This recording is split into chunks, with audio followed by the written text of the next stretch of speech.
আসসালামু আলাইকুম প্রিয় দর্শকবৃন্দ। এখানে নতুন একটি ঘর তৈরি করা হয়েছে।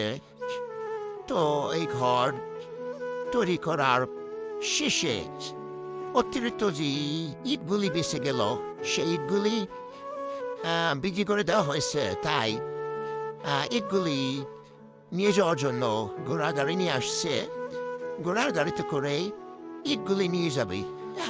তো এই এলাকায় রাস্তাঘাট খুবই খারাপ, যার জন্য ঘোড়া গাড়ি ব্যতীত অন্য কোনো গাড়িতে করে ইট নিয়ে যাওয়া যায় না।